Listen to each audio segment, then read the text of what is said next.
Pray with me. Father God, indeed, you are beautiful, you are good, you are sovereign. Lord, it is so good for us to be here together. It is so good for us to come before your word, to hear from you. God, we ask that you would prepare our hearts, that our response would be, speak, Lord, for your servants are listening. I pray that you would take your words, that we would place ourselves under its authority, and that we would live out and act what you command us to do this morning. It's for your glory, for our good, we ask these things. In Jesus' name, amen. Well, this morning we will be taking a break from our regular series in the book of Mark, and we will be actually spending some time this morning in the book of Daniel. So we'll be in Daniel chapter 1, we'll be looking at verses 8 through verse 21. So Daniel chapter 1, verses 8 through 21. While you're turning there, let me just give us all a quick overview and just kind of give us a summary of what's going on in the book of Daniel and specifically how it relates to our passage this morning. So the main theme that's woven without and throughout the entire book of Daniel is this: that God is sovereign in control and victorious over any circumstance, over every people, and over every nation. So God is sovereignly in control and victorious over circumstances, peoples, and nations. And the book of Daniel is first and foremost a revelation about God. It is a revelation of who God is and how he acts on the behalf of his people. And so although Daniel certainly is the main character in this story, the hero of this story is actually God. So our aim this morning will not be to focus on how to be more like Daniel.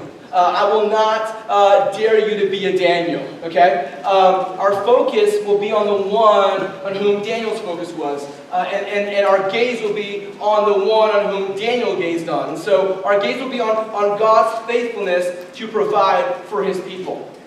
Our gaze this morning will be on God's faithfulness to bless the obedience of his people. Our gaze will be on how God is sovereignly in control over every situation. He's victorious over any circumstance in the lives of his people. And Daniel is an example of living a life of godliness in the midst of a godless world and culture. And so in this text, in this passage, although God's people are in Babylon in exile, God still gives his people both the ability to prosper and also gives them the ability to be faithful while in exile. So Daniel chapter 1, picking up in verse 8. But Daniel resolved that he would not defile himself with the king's food or the wine that he drank. Therefore he asked the chief of the eunuchs to allow him to not defile himself. And God gave Daniel favor and compassion in the sight of the chief of the eunuchs. And the chief of the eunuchs said to Daniel, I fear my lord the king Nebuchadnezzar, who assigned your food and your drink. For why should he see that you are in worse condition than the youths who are of your own age? So you would endanger my head with the king. Then Daniel said to the steward, whom the chief of the eunuchs had assigned over Daniel, Hananiah, Mishael, and Azariah, test your servants for 10 days. Just let it be given to us vegetables to eat and water to drink. Then let our appearance and the appearance of the youths who eat at the king's table be observed by you. And then deal with us according to what you see. So he listened to them in this matter, and he tested them for 10 days. At the end of 10 days, it was seen that they were in better appearance, fatter in flesh than all the youths who ate at the king's table. So the steward took away their food and wine, and were given water to drink, and he gave them vegetables to eat. As for these 4 youths, God gave them learning and skill in all literature and wisdom, and Daniel had understanding in all visions and dreams. At the end of the time, when the king had commanded that they should be brought in, the chief of the eunuchs brought them in before Nebuchadnezzar. And the king spoke with them, and among all of them, none were found such as Daniel, Hananiah, Mishael, and Azariah. Therefore they stood before the king. And in every manner of wisdom, in every manner of understanding about which the king inquired of them, he found them 10 times better than all the magicians, all the enchanters that were in all his kingdom. And Daniel was there until the first year of King Cyrus. When we approach a passage such as this, a narrative passage or a story, it's important that we understand the purpose of it. In 1 Corinthians chapter 10, verse 6, the Apostle Paul writes that every time we approach these Old Testament narratives or these Old Testament stories, that they were written to us for a purpose. And in fact, they were written to us as examples on how we are to live. And so it's important for us to understand that this story of Daniel is not prescriptive. Okay, it's descriptive. It is a story that has applicable and relevant points to our culture and our world today. It's important that we don't make the mistake of looking back on how God worked in people's lives in the past and say, well, that's how he has to work today in our lives as well. Well, the question this morning that we're going to be answering and looking at is this: how do we, or how should we as believers live in the midst of an unbelieving world? How do you and I, as followers of Christ, as believers, how do we live in the midst of an unbelieving world? I won't be plummeting the depths of this question. There's far more here that can be discussed and unpacked than in just a short 30-minute sermon. But I want to do three things. I want to look at 3 points on how we can live as followers of Christ, as believers, in this fallen and unbelieving world. Those 3 points are up on the screen. First, we must hold to biblical convictions. We'll see that in verse 8. Second, we walk with wisdom among those who are not yet saved. We'll see that in verse 9 through 14. And third, we have faith in God's provisions. And we'll see that in verse 15 through verse 21. So starting in verse 8. But Daniel resolved that he would not defile himself with the king's food or with the wine that he drank. And therefore, he asked the chief of the eunuchs to allow him to not defile himself. Daniel purposed in his heart that he would not defile himself. Let's just stop here for a second. I do want to make a quick point on the reason for why Daniel decided to not want to defile himself with the king's food. It wasn't because this was a kosher thing, and we'll look at that in a couple minutes, but the purpose was this was going to be a personal test. This is going to be a personal test to Daniel himself to see how God would provide for him in a difficult situation. So this wasn't, it had to do with anything with the diet. It's not Daniel's fast or Daniel's diet or any of that, but it was actually going to be a personal test to see God's faithfulness. So we'll see that in a second. But Daniel purposed in his heart to not defile himself. Daniel had conviction. Daniel had resolve. And the definition for a conviction or resolve is the act of standing firm and unmoved regardless of popularity or consequence. I think it's important for us to note this, that Daniel's convictions, his resolves, were made up far before he ever reached the gates of Babylon. If you know the story of David and the exile from Jerusalem, King Nebuchadnezzar overtakes Jerusalem, overtakes Judah, the tribe of Judah, and they take them all into exile to Babylon. And so Daniel and actually his 3 cousins, because they were all from the same royal family, they're out in exile, they're out in Babylon. But before Daniel ever stepped foot in Babylon, Daniel had resolved in his heart to have biblical convictions. He resolved in his heart to not defile himself while he was in exile. See, our convictions and our resolve to reject the sin that is so often laid before us on fine tablecloths don't happen accidentally. Conviction never just happens by itself. Conviction isn't something that's genetically passed down from father to son. Conviction is forged in hearts by being taught and by being lived out. Parents, this is good for us to hear. Conviction is taught and it is lived out in the lives of our children so they can see us model conviction and resolve to live godly lives. College students, conviction is taught and lived out as you follow Jesus on your dorm floor, on your team, in your classes. Conviction is not just something that is said, it's lived out. And it's forged in our hearts by being lived out. Mentors, people who disciple other people, make sure you understand that. It's not just what you say, but how you live. That conviction is passed down. It's important for us to know this because it should never surprise us that conviction is required to live godly lives in the midst of a fallen world. It shouldn't surprise us that conviction is required. When I was in 5th grade, I went to a small little Christian school, and we had Bible class every single day. And my fifth grade teacher, Mrs. Garrett, said something that stuck to me to this day. She said this. She said, she said, if you can't live for Jesus today, don't expect to suffer for him tomorrow. If you can't live for Jesus today, don't expect to suffer for him tomorrow. Conviction only stands out in the midst or in the presence of conflict. Conviction only stands out when there is conflict there.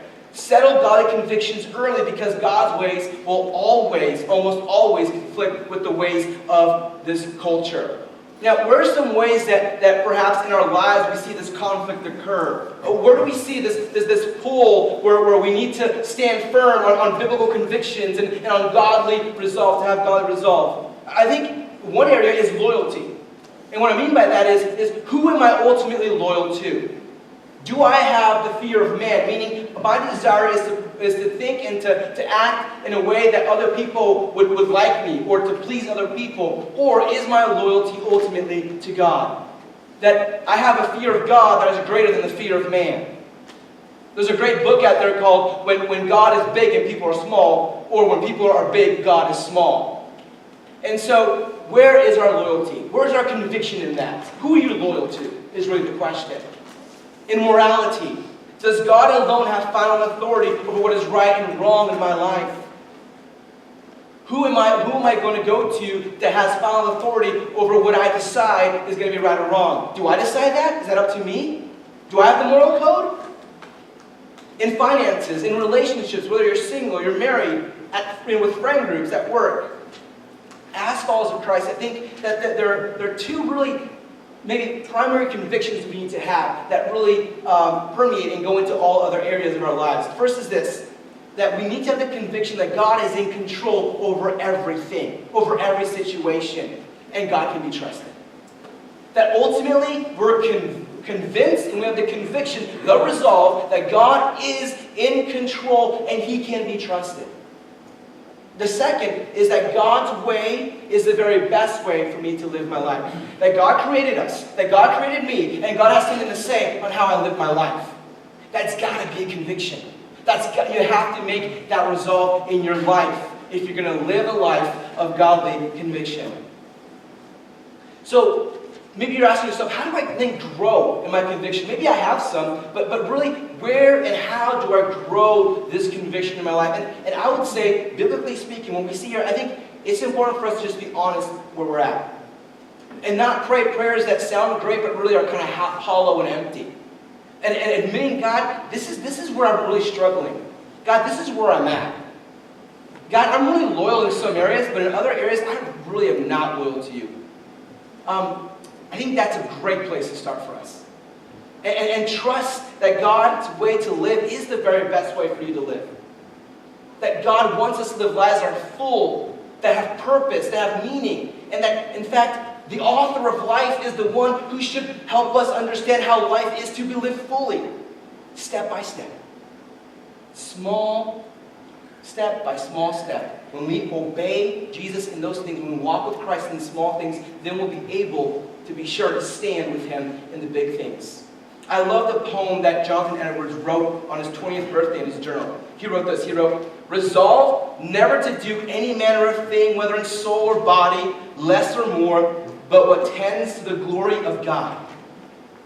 Resolve that I will live just so as I can think I shall wish I had, supposing I live to an old age. Resolved never to give over, nor in the least to slacken my fight with my corruptions, however unsuccessful I may be. Resolved." How do you and I, how do we as believers live in the midst of an ungodly world? With the conviction that living in godliness is how we were created to live. It's having the resolve, having the conviction that to live godly is to live fully human.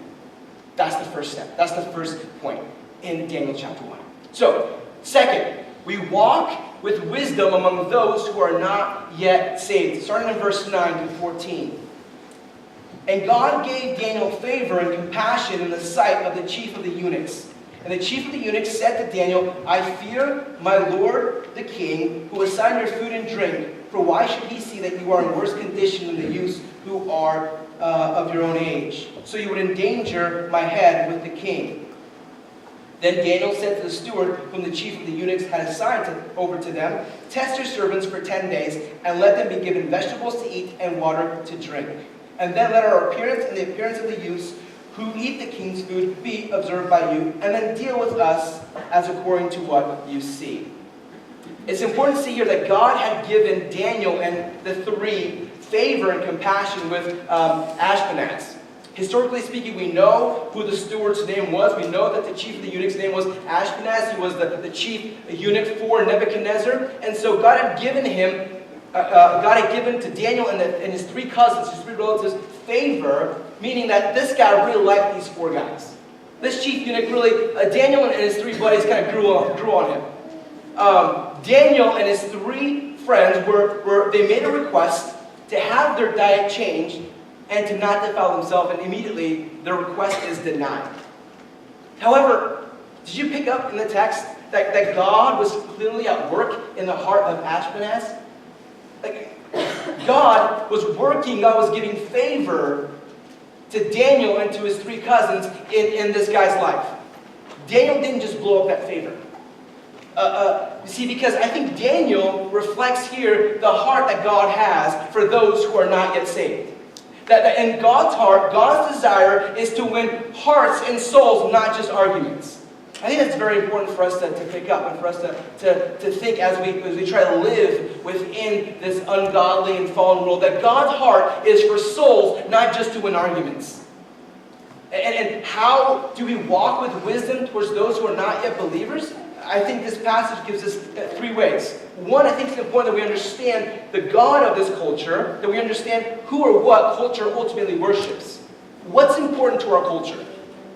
For Daniel and for his three cousins, they understood Babylon. In fact, their names would be changed in a couple verses, and they would have Babylonian names reflecting the Babylonian gods. Daniel understood the culture. How about us? What about for us? Do we understand the culture we're in? What is important to our culture? What is the God in which our culture, our world bows the knee to? I think it's very, very evident what that God is. And it's ultimately the God of self. It's meism. That I have a personal standard for morality, for life, for ethics, and I decide how to make decisions. It's moral pluralism or religious pluralism, that everything is okay. That there isn't an actual standard, there isn't an actual right and wrong. You and I determine that. That the apex of all of creation is humanity, therefore humanism is the God of humanity. And I think it's important that we understand that so we don't approach people in our conversations, we don't approach culture on the same foot. Now understand, we submit to the authority of God and His Word. Culture does not. Knowing that helps us walk with wisdom, helps us poke holes in different worldviews and start having conversations that are helpful, where we win, we fight to win souls, not just arguments. Secondly, don't take it personal. Don't sabotage what God is doing by taking rejection personally. I think that by and large, culture isn't necessarily anti-Christian at every turn, as much as it's more anti the idea that there would be a sovereign God who requires all to obey Him. I think culture in the world at large takes it personally that God would demand them turning from worshiping themselves and worship and live for Him instead. I think that's at the heart of what's going on. And so let's not take it personally. Third, understand that our struggle is not to make our culture Christian, but really it's how to live as Christians in the midst of culture. I think realistically, our options are really three things. Either it's through coercion, it's either through isolation, or through integration. So we know it can't be coercion. It can't be where we force legally or trick people to be moral or religious. Downright, that is probably the most anti-gospel thing that we could do. Because ultimately, God is never interested in behavior modification. God is at work, and God wants far more than broken people to behave properly. The heart of God, the heart of the gospel, is heart transformation that leads to behavior transformation. It's never about behavior modification. And so when we try to coerce culture into behaving like Christians, That's against the heart of God. Because they don't have a heart change. And it's unfair to expect unbelievers to behave like we believers do. It's just not fair. And it's just not biblical. So we know it can't be coercion. We know through Scripture it's not isolation. It's not hiding. It's not pulling back from culture. It's engaging and living fully within the place where God has put you. It's not having the Jonah mentality of like, God, I know that these people are wicked, but I'm going to sit back and I'm going to watch you do your judgment. I'm just going to sit here until the wrath of God falls on these ungodly people. It's not that. I grew up going to a very small Romanian church. And when I mean small, I mean there were 4 or 5 families. We met together every single week. And everything was in Romanian because we all immigrated to the States at the same time. And our little church was located on top of a little hill. And probably the most famous verse and passage that I heard preached was, you are a city on the hill, right? A light on the hill, that, it can't be hid. And we love that verse at our little church. Oh, we love that verse. Because here's what we were told, right? Through Sunday school and through sermons, we've got the message of the gospel. And if the world comes here, they get to hear it. And that sounds great, but it's actually really sad. Because it was like isolation. We don't know English. We don't know the English culture, American culture, right? We're just going to sit back, and if they come to our church and they want to hear the good news, we'll give it to them. That's not what we're called to do. Jesus did not die for that. Living a comfortable and unchallenging Christian life is not what God saved us for. Let me say this. Jesus did not die and raise again mainly to save us from hell. Like that wasn't his top priority. Jesus died for us, rose again, so that our hearts would be transformed, our hearts would be changed, okay? And so that also the hearts of those in our culture and around the world would have their hearts changed as well. Isolation cheapens the gospel. It never promotes the gospel. It cheapens it. So we know it can't be coercion. We know it can't be isolation. It has to be integration. Integration. Integrating, being active, being engaged in the world, in culture. Go out and live among them who are not yet believers. Yet stand out from them, because I have many more people to save in this culture. That's the heart of God. That's the gospel. That's why we are here. Go and live among them. Stand out from them, meaning live your life in such a way that it'll be obvious to the world that Christ is your treasure. Christ is who you worship, not yourself. I have many more people to save in this culture. There are many more people here in Istrate that Christ has put us here that He might save through us. I love Matthew chapter 9, where Jesus is walking with the disciples and He sees the crowds. And it says that as Jesus saw the crowds, He saw them like sheep without a shepherd. And it says that his heart went out to them. That his heart was heavy for them. And He looks at His disciples and Jesus says, pray to the Lord of the harvest that He would send more workers. For the harvest is plentiful, but the workers are few. Istrate Bible Fellowship, I don't know if you know, but you guys are the laborers. I don't know if you know this, but you're the workers. And God is telling us, Jesus is telling us that I'm sending you as sheep among wolves. Be wise as serpents, but as harmful as doves. Okay, that all sounds well and good, but practically, come on. Let's get down to the practical nature of this. How do we live that out practically? How do we implement living a life where we're engaged, where we are involved in culture, but yet also not being of the world either? I love how practical the letter of 1 Peter is. 1 Peter writes this letter to a bunch of believers who they're living in exile. And I'm not going to go through the whole passage, but I'm going to put it on the screen behind you because I just want to highlight 3 things from that passage. 1 Peter chapter 2, verses 11 through 17 kind of answers the question of how do we have some applicable points of living and integrating in culture. The first thing is this, that we are exiles and we're sojourners, meaning we're passing through. So live intentionally where you work, live, and play. That's in verse 11 of 1 Peter chapter 2. We know this. This world is not our home. We're not here forever. But we do know that you are here where you are because God has placed you there. So bloom where you're planted. Work, Live, play in the area where God has put you in so that you can seek the betterment of the job you're at, of the neighborhood you live in, of where you live. We are here to seek the betterment of the places in which we interact with. So, live intentionally where you work, live, and play. Second, our actions need to speak louder than the gossip about us. That's in verse 12. Peter is telling his friends in the book of 1 Peter, listen, I know that people are saying things about you that are really harmful. They're quite hurtful. They're slandering your name. But he says, I want to encourage you with this. Live your lives in such a way that your actions will stand as a witness against those who slander your name for the sake of Christ. I think we can all be honest that we know that as believers we get a bad rap sometimes. There are things said about believers that are simply not true.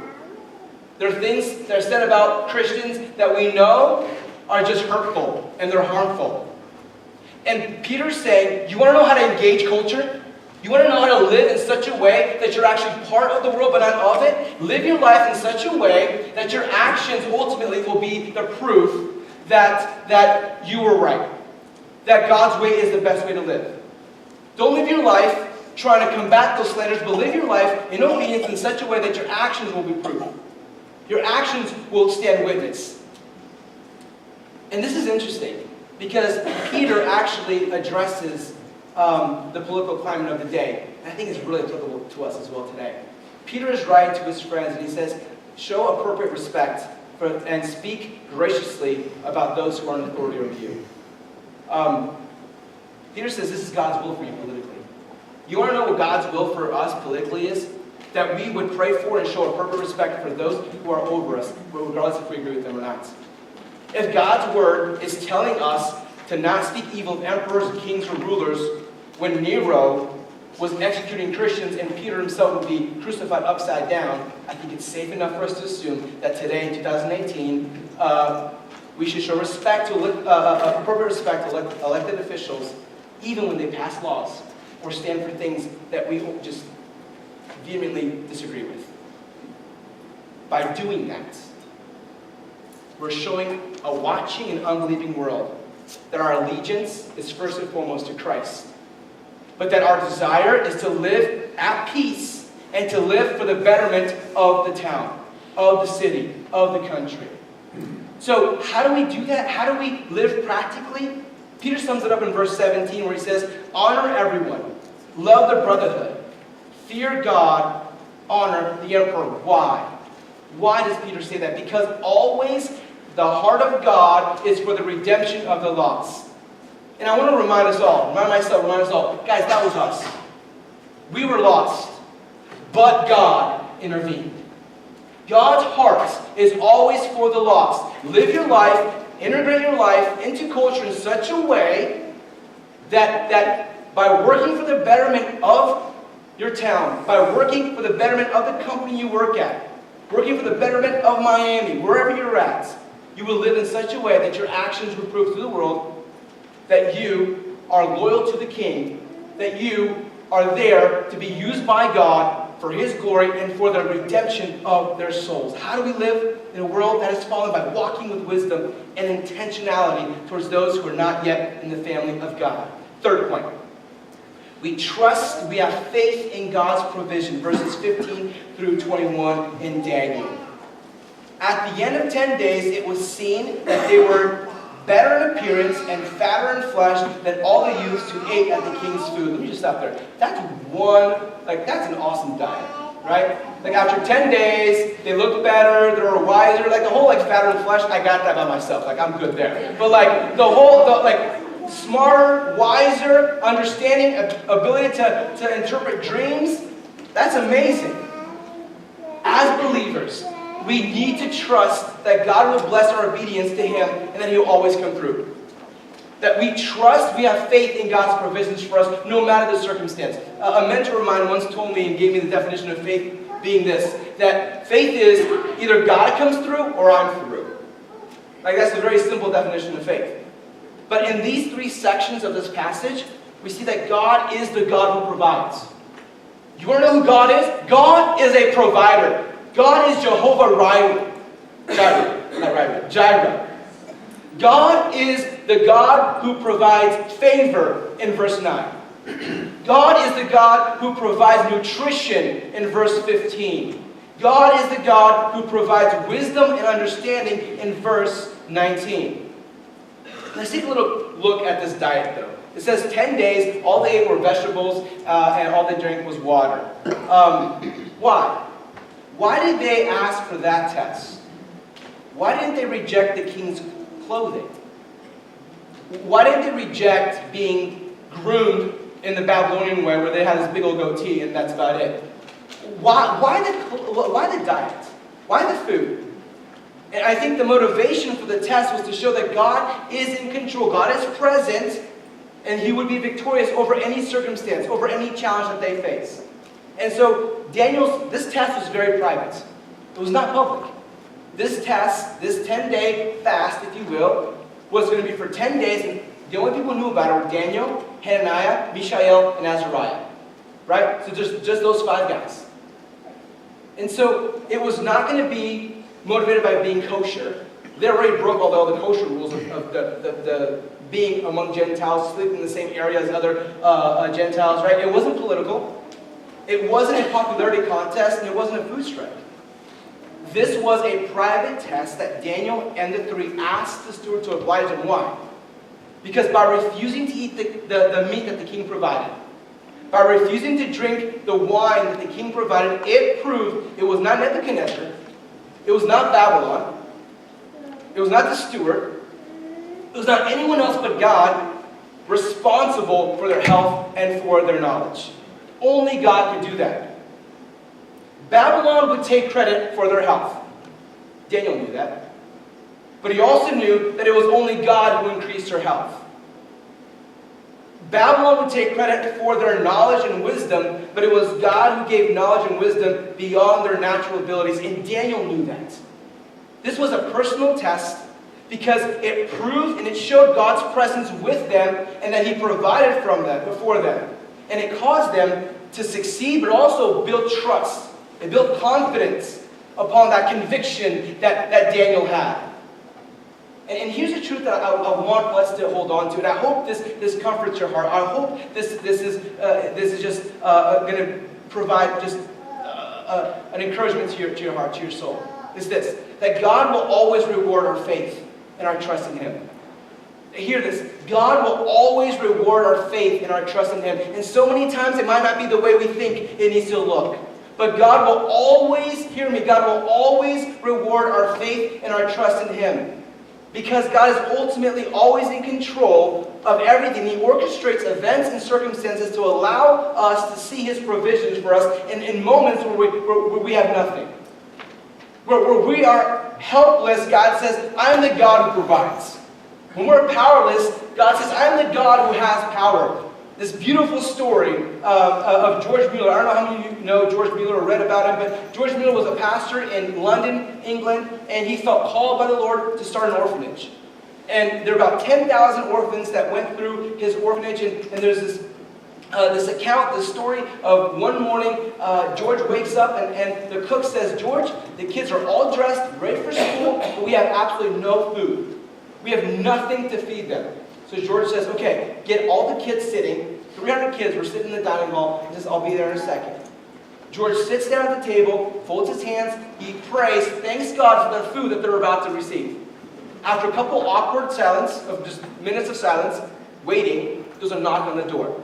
George opens the door, and there was the baker who said, I could not sleep all night. The Lord just impressed on me to bake bread for you this morning. Here's 3 big old bushels of bread. Can you use them? Absolutely. So he gives it to the cook. She starts cutting up the slices of bread. She's hardly done cutting the bread, and all of a sudden there's another knock on the door. George opens it. The milk cart had broken down right in front of the orphanage. The milkman said, hey, listen, by the time someone comes to fix the wheel, the milk's going to be spoiled. You guys want some milk? Absolutely. So these are the stories. These are the way that God comes through those who follow Him in obedience. And God will always reward our faith, not because we're worth being rewarded, but because He is that amazing. Because He is the God who will provide for His children all the time.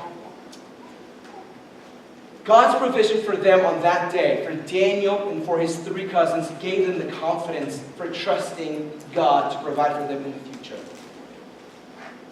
Hear this. We would never have the fiery furnace in Daniel 3 and the lion's den in Daniel 6 without Daniel 1 rejecting the king's table. It was the conviction, it was the trust that God is Jehovah Jireh.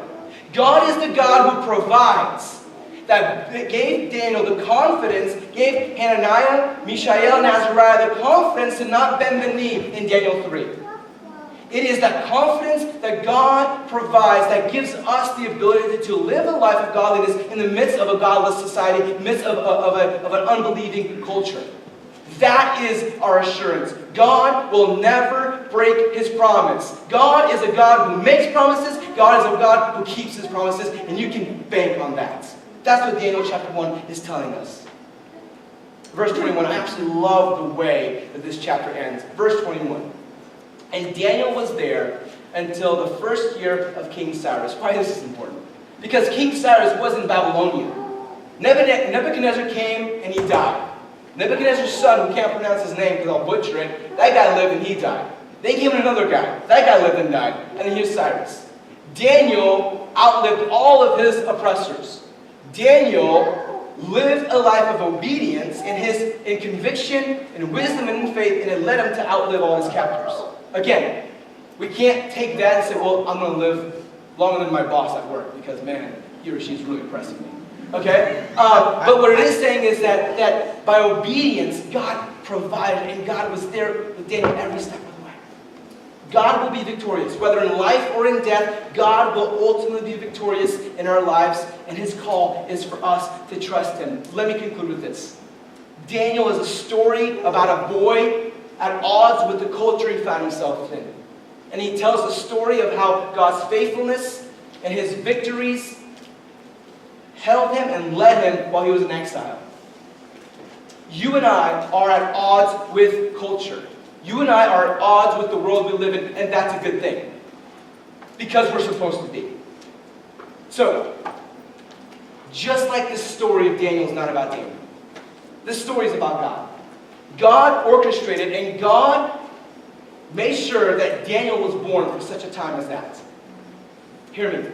You and I are living in Oxford, Ohio, or wherever you live, here in the surrounding area. You and I are here. You and I are where you are because God wants you there for such a time as this. The heart of God is for soul transformation, for heart transformation. And you and I are placed in this culture, in this world, not to be isolated, but to engage. For us to live in such a way that it might be plain to the world that Christ is our treasure, Christ is our King, we follow Him, and the life we live fully because He's the one who calls us to live that way. And that is attractive to a fallen world. That is attractive. Because that is a life of purpose, and that is a life lived fully. So, God determined for Daniel to live for such a time as that. We are living for such a time as this. How are we going to live in the midst of a fallen world? It has to be with biblical conviction. Biblical conviction. It has to be with godly wisdom. And it has to be with active faith. Let's pray. Father God, we come before you again. We thank you that you are the God who provides. We thank you that you bless us when we obey you. And Lord, your grace is also strong for us when we disobey. That you are not a God who discards His people. You're not a God who tosses us aside, but you are a God who forgives. I pray that our conviction would come from you and not in our own power. I pray that we would be people who would engage culture and not shy away from it. Lord, I pray that you would give us faith, that we would live each day, and that we would look back and see how you have been faithful in the past, and that you would give us the strength to carry out each day for your glory and for our good. In Jesus' name, amen.